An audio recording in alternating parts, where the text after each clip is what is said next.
नमस्कार दर्शकों, भक्ति ज्ञान चैनल में आप सभी का बहुत बहुत स्वागत है। आज मैं आपको चैत्र मास के शुक्ल पक्ष की कामदा एकादशी का महात्म्य बताऊंगी। आप ध्यान से सुनिए।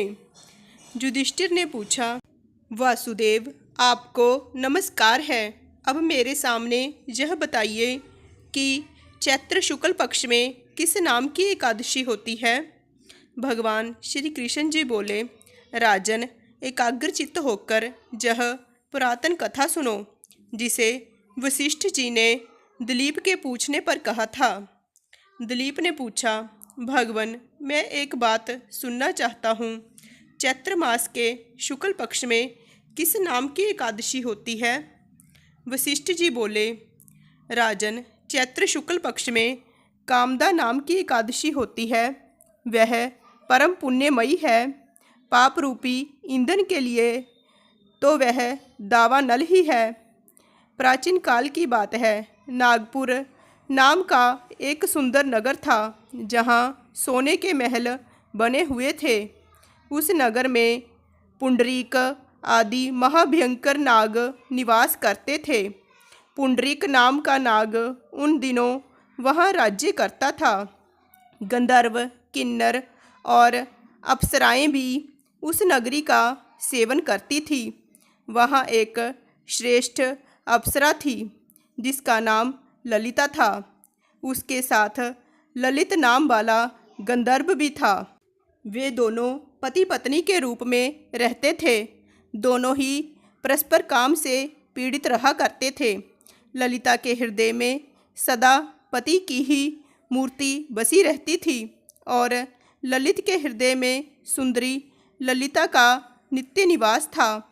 एक दिन की बात है, नागराज पुंडरीक राजसभा में बैठकर मनोरंजन कर रहा था। उस समय ललित का गान हो रहा था, किंतु उसके साथ उसकी प्यारी ललिता नहीं थी। गाते गाते उसे ललिता का स्मरण हो आया। अतः उसके पैरों की गति रुक गई और जीभ लड़खड़ाने लगी। नागों में श्रेष्ठ करकोटक को ललित के मन का संताप ज्ञात हो गया। अतः उसने राजा पुंडरीक को उसके पैरों की गति रुकने एवं गान में त्रुटि होने की बात बता दी। करकोटक की बात सुनकर नागराज पुंडरीक की आंखें क्रोध से लाल हो गई। उसने गाते हुए काम आतुर ललित को शाप दिया, दुर्बुद्धे, तू मेरे सामने गान करते समय भी पत्नी के वशीभूत हो गया, इसीलिए राक्षस हो जा। महाराज पुंडरीक के इतना कहते ही वह गंधर्व राक्षस हो गया। भयंकर मुख, विकराल आँखें और देखने मात्र से भय उपजाने वाला रूप, ऐसा राक्षस होकर वह कर्म का फल भोगने लगा। ललिता अपने पति की विकराल आकृति देख मन ही मन बहुत चिंतित हुई। भारी दुख से कष्ट पाने लगी। सोचने लगी, क्या करूं, कहाँ जाऊं? मेरे पति पाप से कष्ट पा रहे हैं। वह रोती हुई घने जंगलों में पति के पीछे पीछे घूमने लगी। वन में उसे एक सुंदर आश्रम दिखाई दिया, जहाँ एक शांत मुनि बैठे हुए थे। उनका किसी भी प्राणी के साथ वैर विरोध नहीं था। ललिता शीघ्रता के साथ वहाँ गई और मुनि को प्रणाम करके उनके सामने खड़ी हुई। मुनि बड़े दयालु थे। उस दुखनी को देखकर वे इस प्रकार बोले, शुभे, तुम कौन हो? कहाँ से यहाँ आई हो? मेरे सामने सच सच बताओ। ललिता ने कहा, महामुने, वीर धनवा नाम वाले एक गंधर्व हैं। मैं उन्हीं महात्मा की पुत्री हूँ। मेरा नाम ललिता है।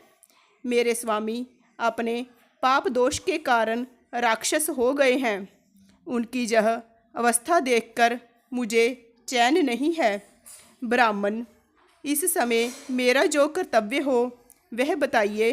विप्रवर, जिस पुण्य के प्रभाव से मेरे पति राक्षस भाव से छुटकारा पा जाएं, उसका उपदेश कीजिए। ऋषि बोले, भद्रे, इस समय चैत्र मास के शुक्ल पक्ष की कामदा नाम की एकादशी तिथि है, जो सब पापों को हरने वाली और उत्तम है। तुम उसी का विधि पूर्वक व्रत करो और इस व्रत का जो पुण्य हो उसे अपने स्वामी को दे डालो।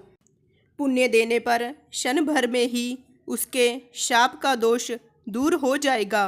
राजन, मुनि का यह वचन सुनकर ललिता को बड़ा हर्ष हुआ।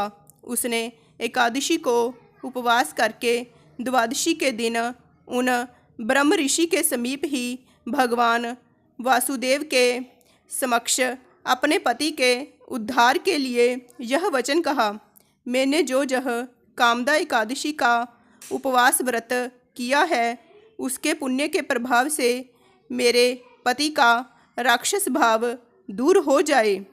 वशिष्ठ जी कहते हैं, ललिता के इतना कहते ही उसी क्षण ललित का पाप दूर हो गया। उसने दिव्य देह धारण कर लिया और राक्षस भाव चला गया और पुनः गंधर्वत्व की प्राप्ति हुई। नृपश्रेष्ठ, वे दोनों पति पत्नी कामदा के प्रभाव से पहले की अपेक्षा भी अधिक सुंदर रूप धारण करके विमान पर आरूढ़ हो अत्यंत शोभा पाने लगे। यह जानकर इस एकादशी के व्रत का यत्नपूर्वक पालन करना चाहिए। मैंने लोगों के हित के लिए तुम्हारे सामने इस व्रत का वर्णन किया है। कामदा एकादशी ब्रह्म हत्या आदि पापों तथा पिशाचत्व आदि दोषों का भी नाश करने वाली है। राजन, इसके पढ़ने और सुनने से वाजपेय यज्ञ का फल मिलता है। इस तरह से भक्तजनों, यह चैत्र मास की कामदा एकादशी का महात्म्य पूर्ण हुआ। बोलिए कृष्ण भगवान की जय, लक्ष्मी नारायण भगवान की जय। जय श्री कृष्ण।